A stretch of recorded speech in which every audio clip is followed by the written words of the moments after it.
La Bible dit que nous devons poursuivre la paix, la chercher et la rechercher. Pourquoi, si vous ne faites pas cela, elle vous échappera? Vous n'avez probablement pas moins que 200 possibilités par semaine pour perdre votre paix. Restez avec nous dans Jouissez de votre vie.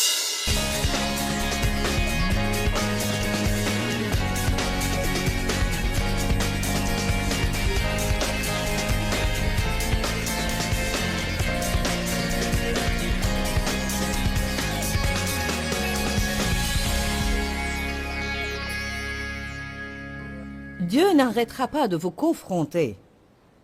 Il n'arrêtera pas de vous instruire et de vous former. Et vous allez continuer de vous retrouver de temps en temps dans de différentes situations et circonstances que vous n'aimez pas et dont la plupart surviennent à l'improviste parce qu'on ne projette pas d'avoir des problèmes. Ce sera toujours le cas jusqu'à ce que vous appreniez à rester calme durant ces moments-là, sachant que finalement, si vous êtes quelqu'un qui fait ce qui est juste, Dieu creusera la fosse pour le méchant et l'y mettra, et vous serez élevé plus haut. La parole de Dieu est magnifique. Si nous pouvons lire ces choses-là et les croire, nous pourrons faire quoi que ce soit. Nous pourrons traiter quoi que ce soit. Rien ne pourra nous vaincre. Toute arme forgée contre toi sera sans effet. Nous sommes plus que vainqueurs.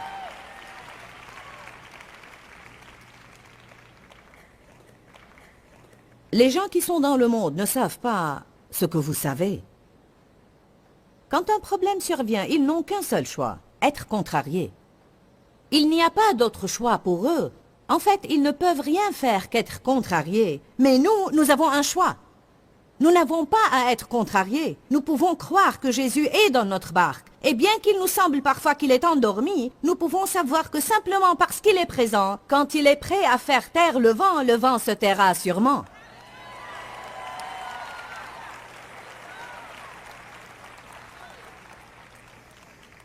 Exode 14.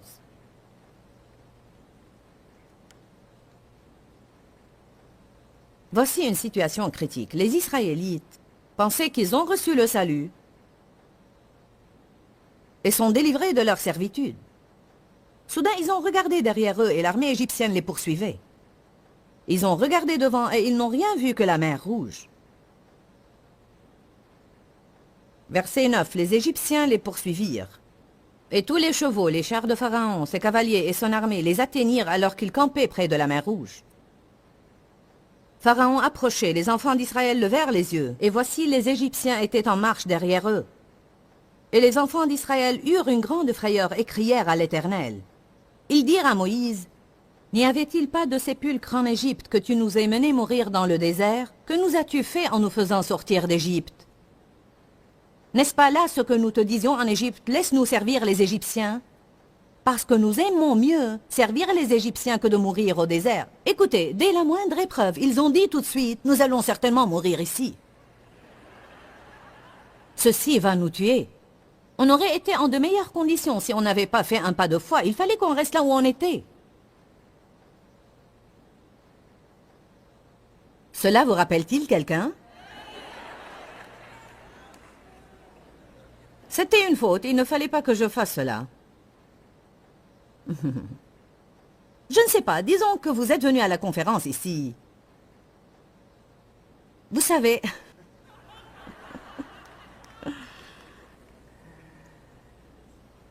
Cela ne va pas vous arriver, mais il est arrivé à quelqu'un de venir à une de mes conférences et par la suite, il n'a plus trouvé sa voiture. Ce n'est pas parce qu'il est venu à ma conférence. Vous savez, on vole des voitures partout. Alors, je ne dis pas que si vous venez à ma conférence, votre voiture sera volée. Mais j'essaye de dire quelque chose ici. Pouvez-vous imaginer cela?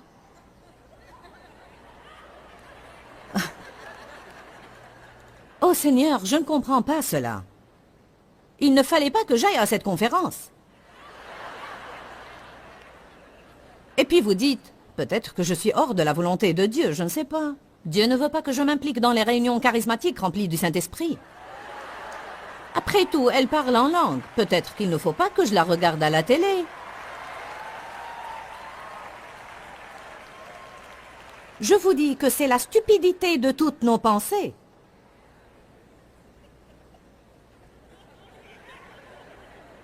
Mais une personne qui est enracinée dans le Seigneur sortirait de la conférence. Et si son pneu était à plat, ou quelqu'un avait heurté sa voiture, ou il est arrivé à certaines personnes que leur voiture ne marchait pas après la conférence, et elles avaient appelé une dépanneuse. Mais une personne intelligente dirait « Le diable n'est pas content que je sois ici !»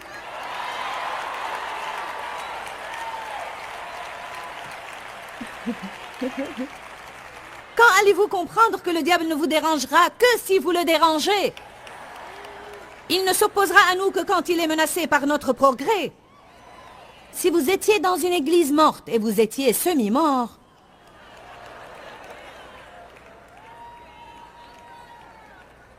le diable vous aidera à vous habiller le dimanche matin.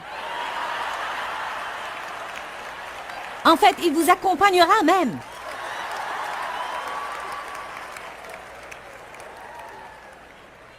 Mais je vous assure qu'il n'a aidé personne à venir ici. Probablement vos enfants se sont mal tenus, votre babysitter n'est pas venu, et ceux qui allaient vous accompagner ont renoncé à venir. Vous vous sentiez mal, vous ne trouviez pas les clés de la voiture. Vous avez été bloqué dans un bouchon et vous étiez tenté de retourner chez vous. Avec toute occasion survient une opposition. Paul a dit, Dieu m'a ouvert une grande porte d'un accès efficace et les adversaires sont nombreux. Allez, quand allons-nous nous réveiller? Dites à celui qui est à côté de vous, réveille-toi.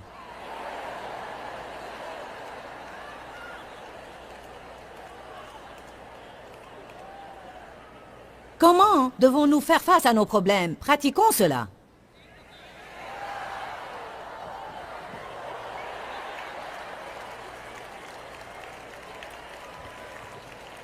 Et vous qui venez d'allumer votre télévision, quand un problème survient, vous devez le secouer. Quand le diable vous ment, ne déclarez pas ce qu'il vous dit par votre bouche, mais quand Dieu parle, vous dites ce que vous avez à l'esprit et vous déclarez ce qu'il dit.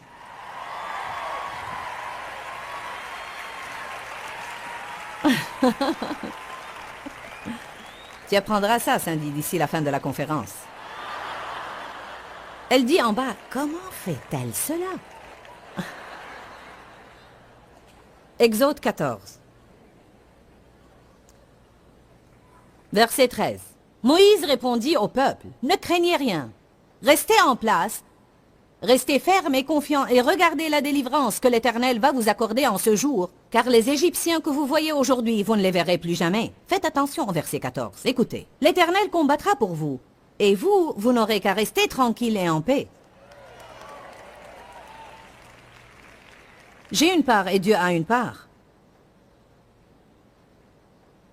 Le monde dit, si vous avez un problème, vous n'êtes pas responsable si vous ne vous en inquiétez pas. Mais Dieu dit, ne vous souciez pas. Prenez votre responsabilité, mais ne vous souciez pas. Les gens gardent les soucis et se déchargent de la responsabilité. C'est la vérité. Ma part est de garder ma paix. Dieu ne va pas faire ça. Il me donnera la capacité de le faire. Mais j'ai à prendre la décision que je ne vais pas être contrarié. Je refuse d'être contrarié. Une des façons qui nous rend contrariés de plus en plus, c'est parler.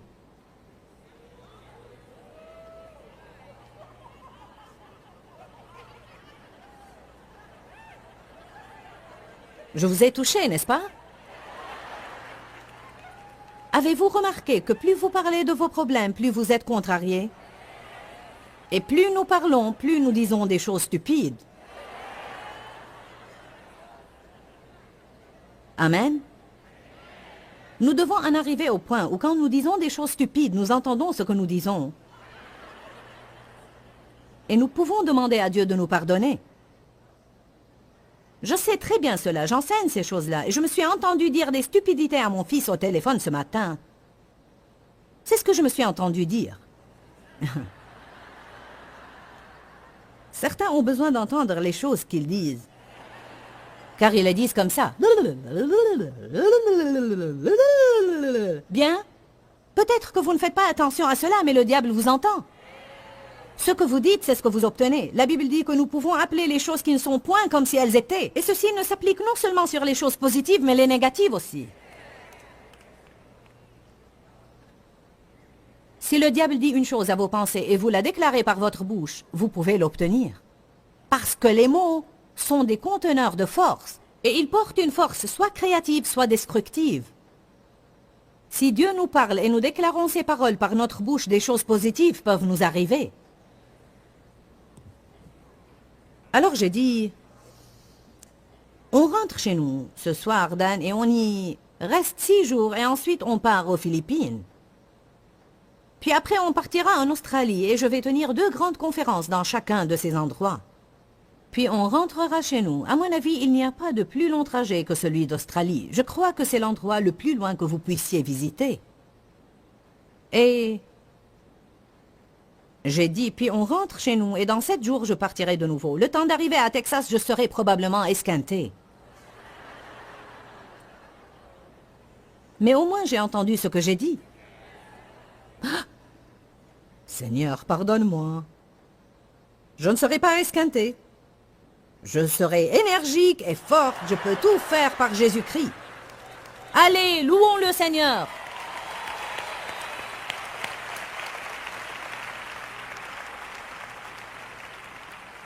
Aucun homme ne peut dompter la langue. Mais Dieu peut nous aider à apprendre à écouter ce que nous disons. Et quand nous commettons une erreur, nous pouvons reformuler et changer nos phrases. Dites, je dois garder ma paix. Psaume 34, 14. On a lu cela hier. Nous n'allons pas ouvrir nos livres, mais la Bible dit que nous devons poursuivre la paix, la chercher et la rechercher. Pourquoi, si vous ne faites pas cela, elle vous échappera? Vous n'avez probablement pas moins que 200 possibilités par semaine pour perdre votre paix. Je vais vous donner un petit devoir qui vous surprendra. Faites une de ces petites choses. Vous savez, 1, 2, 3, 4. On les appelle les marques de compte. Cherchez une petite table de compte.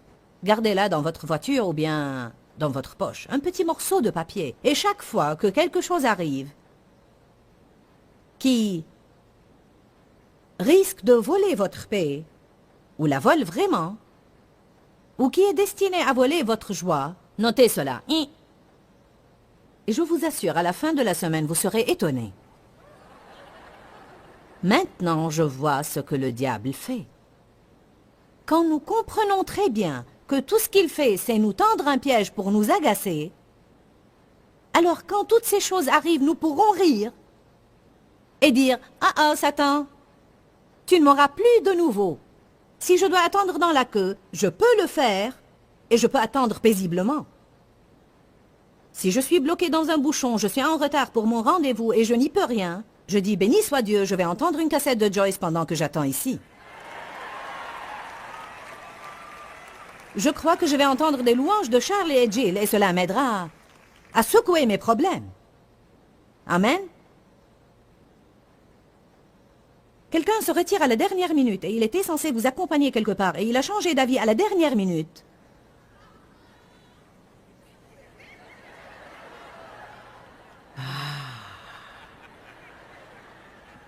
Je suis capable de m'adapter par la puissance de Dieu. Dans Romains chapitre 14, la Bible dit que nous avons à garder, que nous avons à établir et maintenir la paix et à rechercher ceux qui contribuent à maintenir la paix. Et il est écrit, si vous voulez être une personne qui vit selon la paix, vous avez à être prêt à vous adapter aux gens et aux choses. J'ai découvert que les choses ne vont pas toujours changer pour moi, alors parfois j'ai à changer moi-même. Je suis au point où je préfère changer que céder ma paix. J'étais une personne qui, je veux avoir les choses à ma façon. Point final.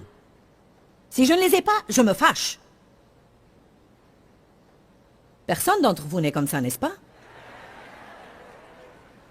Finalement, j'en avais marre du mal à l'estomac, au cou et au dos, et de visiter le médecin et de l'entendre me dire « c'est le stress ». Je lui disais « ce n'est pas le stress ». Tu me rends stressé en me disant que c'est le stress.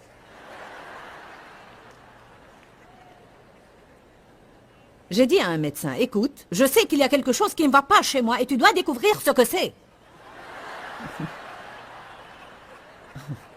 C'est vrai que j'avais un problème, mais ce n'était pas un problème physique. Je piquais beaucoup de crises par jour et ceci détruisait ma santé. Car quoi qu'il se passait, j'étais hors de moi.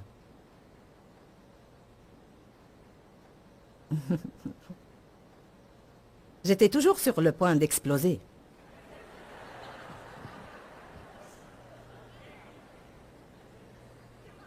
Tous les soirs, devant la table de dîner, tous les soirs, quelqu'un renversait quelque chose. Tous les soirs, sans exception. Et chaque fois, je piquais une crise. Et tout le monde commençait à pleurer. Les enfants.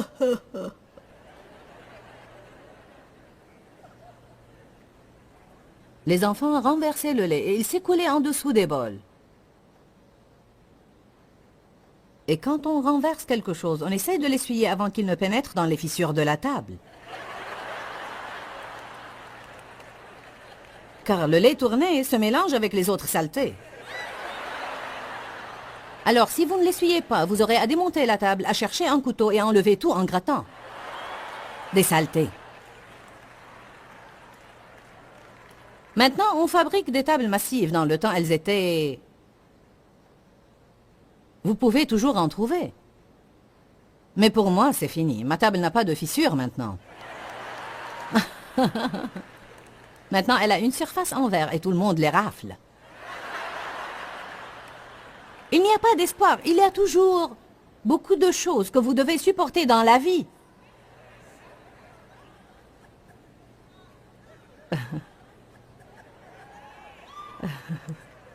Les enfants renversaient quelque chose et je criais « Ne pouvons-nous jamais déjeuner en paix ?»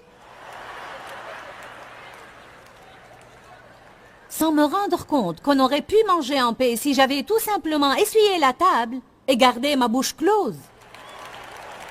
Alors, si vous vous êtes jamais demandé « Ne pouvons-nous jamais manger en paix ?» je vous dis, taisez-vous pour avoir la paix.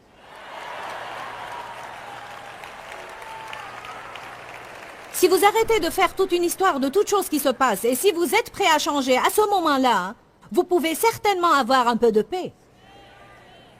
Je prêche très bien.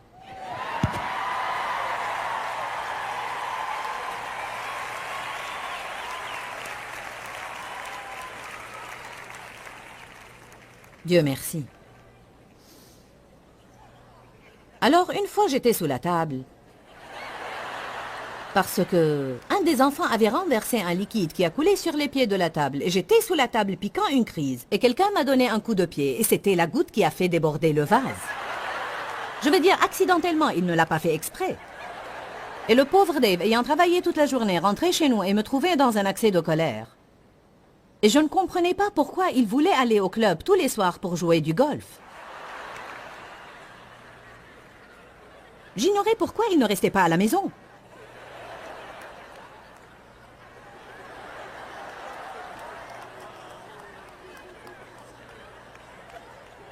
Ton mari ne reste pas à la maison car tu es enquiquinante. Peut-être, peut-être tu ne l'es pas, mais peut-être.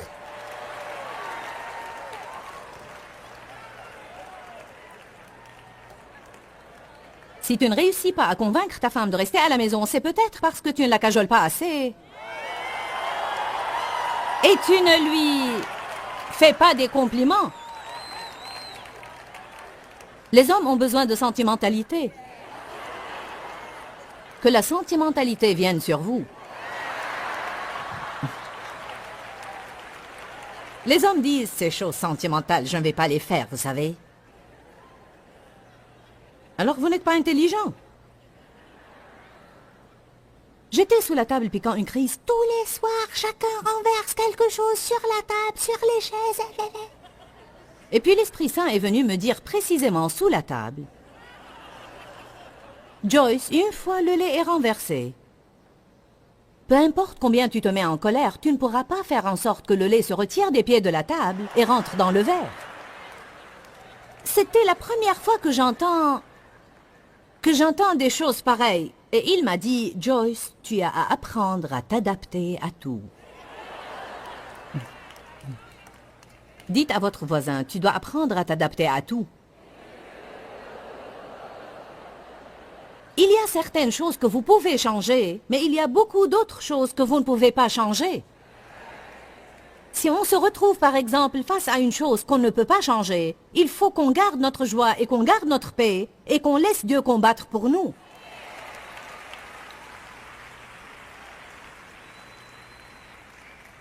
Jean 14, 27 dans la Bible amplifiée dit « Je vous laisse ma propre paix. Je vous donne ma propre paix.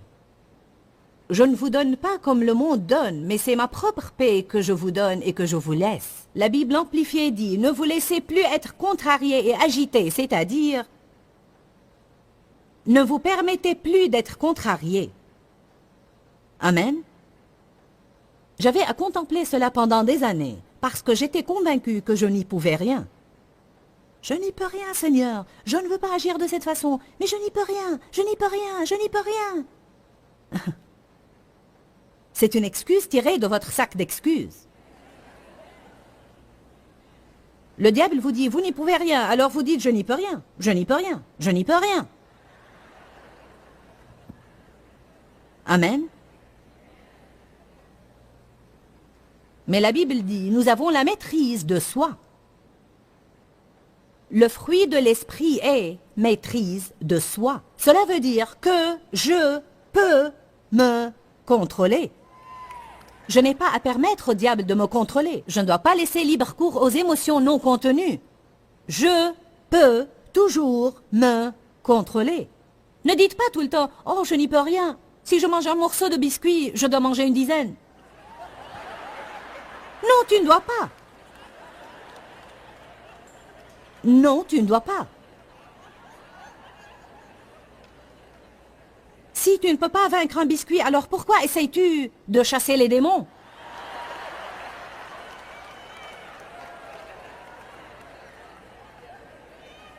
Oui, certains ne peuvent même pas vaincre un biscuit et ils essayent de chasser les démons.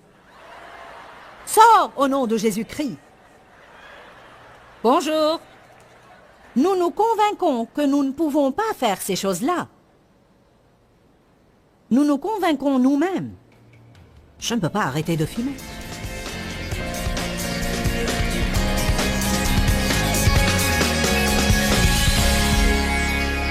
À mon avis, la vie ne mérite même pas d'être vécue si je ne vais pas jouir de la paix et de la sérénité dans ma vie. En réalité, j'ai découvert que la paix ne va pas être présente accidentellement. Je dois rechercher la paix et je dois m'agripper à ma paix. Je crois que si je fais cela, j'accomplirai alors de plus en plus la volonté de Dieu pour ma vie.